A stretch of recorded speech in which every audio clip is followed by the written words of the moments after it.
All right, welcome back. So I've been talking to a bunch of you in the halls and down in the community hall, and so far the feedback that I've been getting has been great. You having a good time?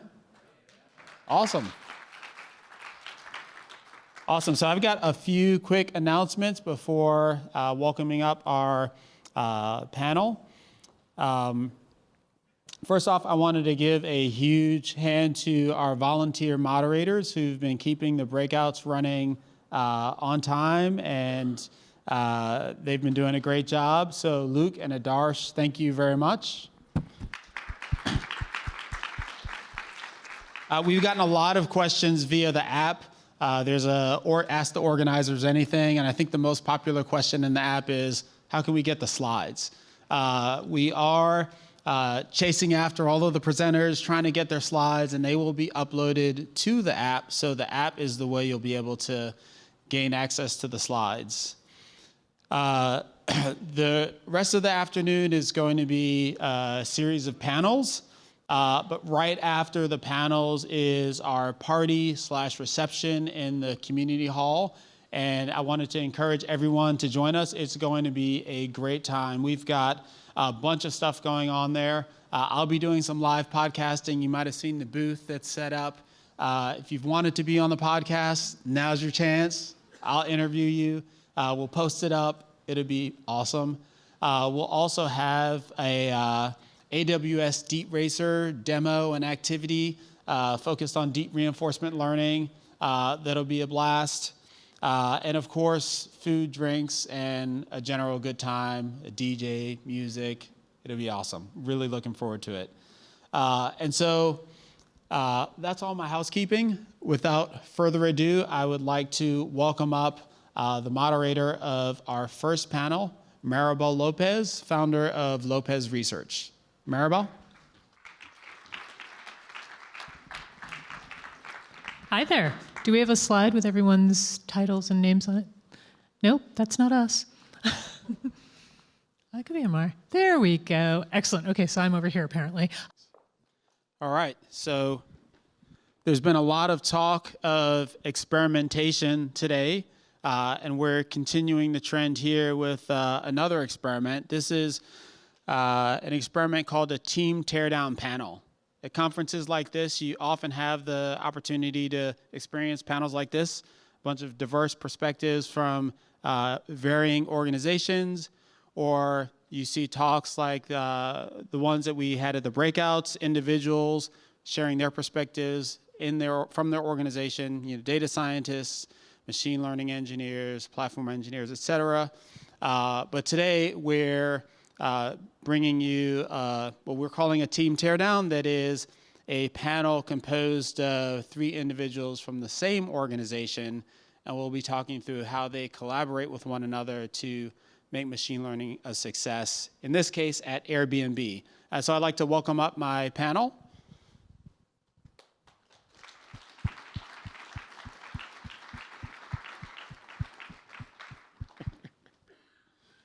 All righty, and I'll have them talk a little bit about their roles as soon as we're seated. The sitting under your photo has turned out to be quite the complicated challenge at this event. Great, so welcome. Let's get started by having each of you talk a little bit about your role at Airbnb. We'll start here with you, Evan. Yeah, so I'm Evan Cox, so I'm an engineering manager on the trust organization within Airbnb, and we have 2 primary goals within that organization: grow the community of good users within Airbnb, and stop bad users from entering or interacting with the platform on Airbnb. So my team is a horizontal machine learning team that tackles common problems that arise across various machine learning use cases that we have within trust. So these include both ML infrastructure in addition to what we consider like algorithms and frameworks for solving common machine learning problems. So we interact very closely with a tools team, which I'm sure he'll talk about in a little bit, in addition to more vertical specific product teams that are targeted on specific areas of trust. Right. Pang? Hi, I'm Peng. So I'm a engineering manager on the marketplace intelligence team. So on my team, we're using machine learning to help understand the supply-demand dynamics across different geolocation on our platform. So the model and data insight from our team are used to power the various growth initiatives across the company. And before marketplace intelligence team, I was a machine learning engineer on the pricing modeling team, where I helped to build the model to support smart pricing. So I think for both teams that I have been on, machine learning is very critical. But the way we are doing machine learning on the two different teams are very different in terms of what platforms we use, what tech stack we're relying on. So maybe I can discuss that a little bit later. And our team also works very closely with Atul's team, ML Infra team. Great. Atul? Hey, I'm Atul. I'm the engineering manager for the machine learning infrastructure team. So what we do is try to empower everybody at Airbnb, whether they're a data scientist, machine learning engineer, who are trying to build and deploy ML models into production. And we do that by providing them the central ML platform. Our platform is kind of split into three main focus areas. So notebooking, feature engineering, and model exploration and productionization. Yeah. All right, cool. So for those in the audience who haven't had the opportunity to hear the podcast interview we did together about a year ago, why don't you give them a brief overview of the history of platform at Airbnb? Yeah, absolutely. So Airbnb has actually been doing ML for a while. From our core homes business, there's really three things that fell out that could really be empowered by machine learning, and those are search ranking, fraud detection, and also smart pricing, which is something that we've been doing for a while to be able to recommend our hosts the best price for their listing. And so those use cases have been around for years and years. And around 2017, we recognized that there's been a growth in ML use cases across the company and wanted to establish a more central investment in empowering machine learning. And so that's where the machine learning infrastructure team, the team that I manage right now, was created. And from those three core use cases, we've actually seen a really long tail of investment in ML across the company. So our customers are growing and they vary pretty widely from teams like Peng and Evans, who are fully focused on deploying machine learning into the product, all the way down to a smaller team where there's maybe one data scientist who spends half of their time working on a machine learning model and most of their time on analysis. And so we have kind of a broad spectrum of investment across the company, and our platform is built to try to support and empower all of that. Cool. Peng, take us a little bit deeper into MDX and how the marketplace intelligence team uses machine learning. Okay, so under MDX, there are actually a few different teams. So the two teams that are very machine learning heavy is a pricing modeling team, which is building model to support smart pricing. And the other one is the team I'm currently on, is the marketplace intelligence, where, as I mentioned, we're using machine learning to understand the supply-demand dynamics across different geolocation. So, for example, one thing we're working on is a forecasting platform where we're trying to forecast, say, in the future, 500 days, what will be the number of active listings, number of bookings on a certain geolocation. So that is something we're working on, and we're also trying to say, and using machine learning to understand, say, the incrementality of bringing one supply or demand to a particular geolocation. So other things we worked on include like predicting the lifetime value of a listing. So that model is used to inform a lot of different supply acquisition effort across Airbnb. Yeah, that's for marketplace intelligence. for pricing modeling team, so the main use case is to support smart pricing. That is a tool where we provide a price suggestion to Airbnb host. Yeah. Great. Evan? Yeah, so within Trust, we have a variety of different use cases. You know, in the pillar of sort of stopping bad or malicious actions from happening on the platform, we have a variety of different interventions or detection problems where you might want to intervene or challenge a particular action, or validate sort of the integrity of either a listing, a user, or maybe a financial transaction that's occurring on the platform. And so there's a lot of things that are sort of shared in common between these problems of stopping bad behavior from occurring, especially there's opportunities for transfer learning between models or representations or feature representations that you might want to share to reduce the cost of improving any one model so that you may improve multiple at the same time. And then likewise, we also have potentially challenges for good users or product decisions that we make on the platform in general in terms of general requirements we might want to have around verification of certain assets like phone numbers, other things on the platform where you could imagine using machine learning to identify like a strategy that could optimize for some ultimate product goal that you're working towards that encourages trust in the community overall as opposed to intervening to stop bad actors on the platform. Cool. So Atul, you mentioned that you've got this broad spectrum of sophistication, for lack of a better term, among the user community that you support. Give us a sense for where Trust and MDX kind of fit in that spectrum, as well as how mature they are as users of the platform. Yeah, absolutely. They're definitely the power users of our platform.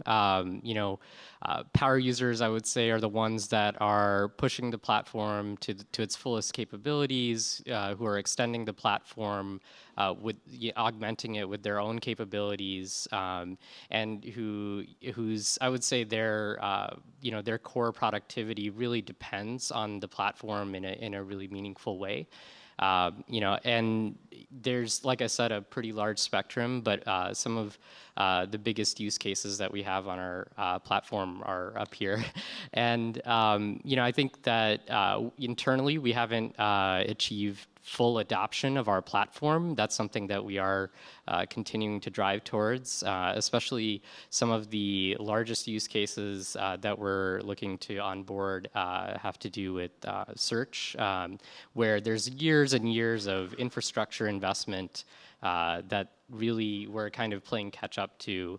And one of the things that we're trying to do, whether it's from, you know, whether it's with Peng and Evan's teams or otherwise, is to really take the learnings that some of these more advanced power users have and share that with the rest of the organization. Some of the learnings around, you know, what it means to own a model in production, what it's like to, what does observability mean for an ML model. You know, your smaller teams that are working on machine learning, your data scientist who is maybe spending half their time on an ML model hasn't necessarily gotten that far in development. And you know, one of the things we do on the ML platform side is take those learnings and try to integrate them back into the platform to encourage those best practices that these teams have built up over the years. Peng, can you kind of characterize the ways in which you depend on the platform, or particular, you know, are there particular features that you're most reliant on, or just overall, what's the relationship with Atul's team? Sure. So actually, for different use cases on our team, the usage pattern can be very different. For some use case, we use Big Hat end-to-end from prototyping to the final model production, like serving, scoring, and monitoring. Everything will be on Big Hat. But for some of our use case, we're using Big Hat as a our code base, basically we're using Behead API and we register code on Behead. However, we're not actually using Behead automatically, the automatical scoring and scheduling pipelines. So in these cases, oftentimes we need to handle, say, hundreds or even thousands of models at the same time. Therefore, we actually just register our code on Behead, and then we write some customized code and leverage Airflow to do the model management, scoring, evaluation, monitoring on our own. That's another pattern we use. Yeah. Okay. And Evan, is it similar at Trust or? It's somewhat similar. We probably have one of the deepest relationships with ML infrastructure. So we're currently partnering on being really like the alpha use case for a new sort of feature-derived data serving platform that we think is really will be really impactful for both Trust as an organization, but also Airbnb overall. So we've had engineers on my team, right, like embed or work within ML infrastructure to help sort of like bring that along and meet some requirements that we have. And we're a heavy user of like the other products that ML Infra also provides. So for example, the model serving platform we leverage, we've also invested in sort of adding additional functionality to Bighead, like machine learning observability and things like that, that while they're not a part of like the official, Bighead repo yet, we want to sort of have a plan for graduation for some of these projects that we're working on that are that like ML Infra doesn't have the resources to sort of like take on quite yet. They're probably in the future roadmap, but we would like to sort of ultimately have a path back to adoption so that we get that functionality, but we don't have to pay the cost of maintaining it. Yeah. And your team is unique relative to Pung's in that you also provide platform services to the broader Trust community. Can you elaborate on that distinction a little bit? Yeah. So there are a lot of the problems that we solve within Trust tend to be your standard like classification problems.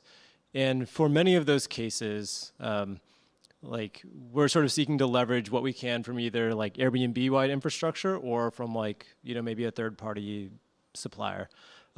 There are things that tend to be domain specific or shared across multiple use cases. And so we seek to build out common either representations like algorithms or maybe standardizing the way that you construct data sets for these other things. And so in general, we try to, we're sort of always looking towards an eye towards, is there an existing solution that we can already leverage? But if it either isn't in the critical path for ML infrastructure on their like next sort of like 6 months, like 3 months, like is there a solution that we should build in the interim? Or is this something that tends to be domain specific for use cases within Trust that we think maybe doesn't apply to MDX or something like that, and then we need to plan to maintain that and develop that long term. Mm-hmm. And for things that you are developing and maintaining long term, do you own those from the kind of the ground up? Generally, yeah. Yeah, we do. And what's the analysis process that goes into whether you maintain that and stand it up yourself versus kind of work through the process of working with ML Infra to build that out there? Sure, yeah. So in general, I think the process generally tries to work out first, like making sure that Atul and I are in communication in terms of like the things that we're working on and the requirements that we sort of see as necessary for Trust to have this solution, and how closely those requirements align to like Airbnb more broadly, right? Mm-hmm. If there's joint interest in prioritizing this, then like it either makes sense to do some sort of like co-development with sort of the plan for ultimately to be managed by the ML infrastructure team. If there's not that alignment in requirements or timelines, we tend to go about our own sort of requirements gathering, design process ourselves while making sure that ML infrastructure is informed about like what we're doing, so that there is that that awareness of things that are happening, so that we don't get out of, I guess I'm using that management term of alignment a lot, but so that we don't get out of alignment and make sure there aren't misunderstandings in like 6 months about the things that we were doing, the things that ML infrastructure is doing. Because in general, like I'm a big believer in Big Head as a platform. I think that probably allows our teams to work like very well together. So we're always sort of looking to make sure that we have solutions that we can adopt internally as opposed to building our own things. Although a lot of times it is the case that like resources, timelines don't match up, or things change in the future, and like we really need to have that functionality to provide value to our business and to our customers within Airbnb. So do you have a take on that from the platform provider perspective? Yeah, absolutely. So, I think with machine learning platforms, the space has changed over the last few years. Things are kind of getting increasingly commoditized and evolving. But at the same time, as we think about the ML platform internally, we're really thinking about it as a product. Like we are building an internal product with its own kind of customers, its own potential for business impact. And one of the things that we think about for that product is what are those common patterns that we're seeing across our user base, which is hundreds of internal data scientists and engineers, and what are like highest leverage points. It could be extending the platform. It could also be improving the platform's reliability, or one other thing that is kind of increasingly becoming a concern is how do we build in the right guardrails into our platform to make sure that everyone's sort of falling into the pit of success, so to speak, when it comes to deploying ML models into production.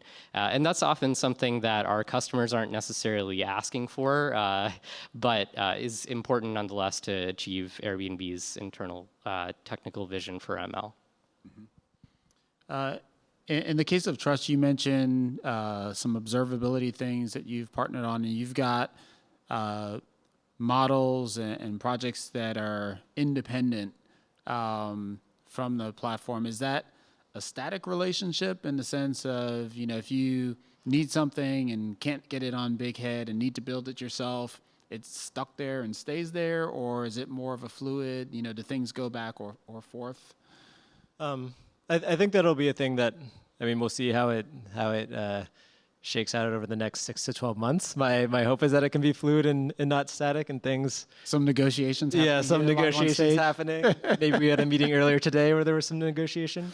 But yeah, so in general, like we always build things on the assumption that that Big Head is going to be the platform, and we have our own internal event logging system, for example, called Jitney, right? So for some of our solutions, right, like the model serving platform emits standard Jitney events. So even if it isn't directly integrated into Big Head itself, right, by having everything on the same platform and building things around abstractions that the platform provides, there is that very, I think, clear paved path towards promotion to like the major platform over time.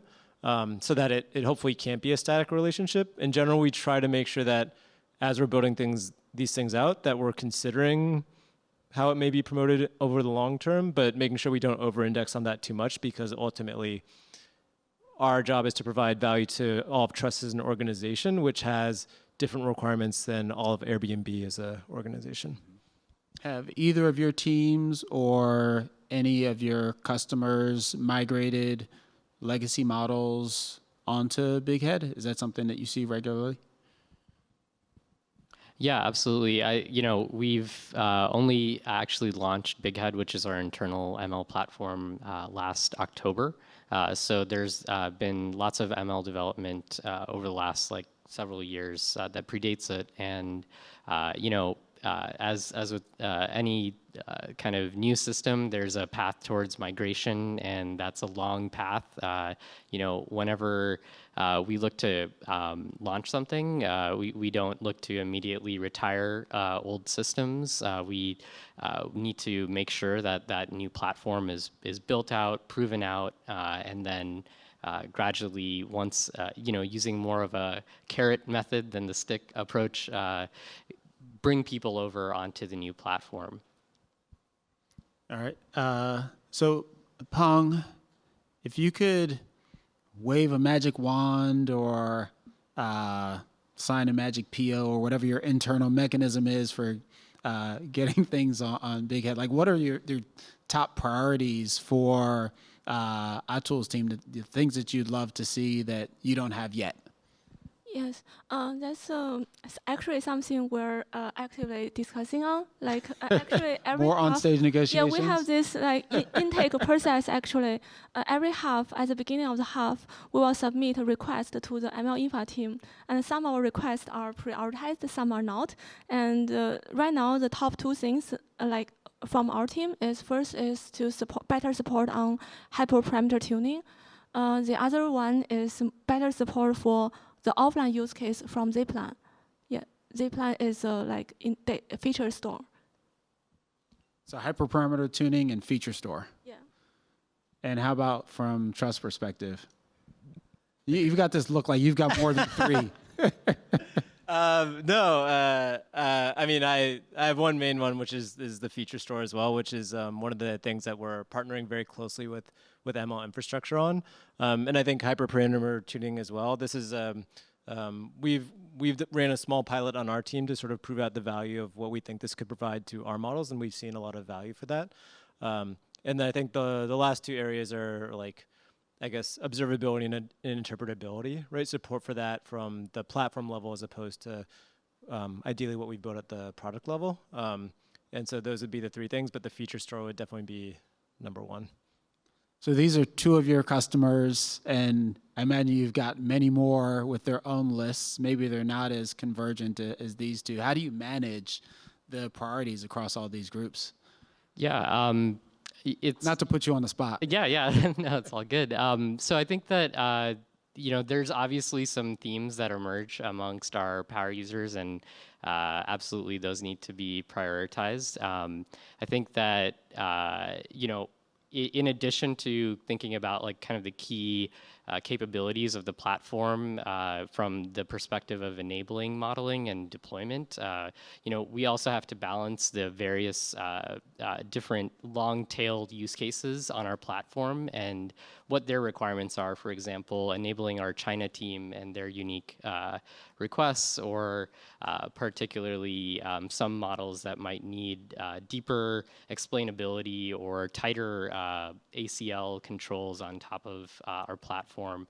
All are kind of mixed together in one big prioritization bucket, along with, like I said earlier, fulfilling our technical vision and really making sure that the experience of deploying a model in production can actually be, as risk-free as possible.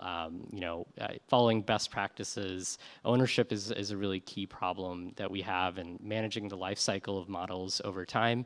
Something that's come up as we've tried to retire our old infrastructure and finding, hey, we don't know who the right person is that even owns this thing anymore. So I think that, building the right guardrails there also gets mixed into the prioritization.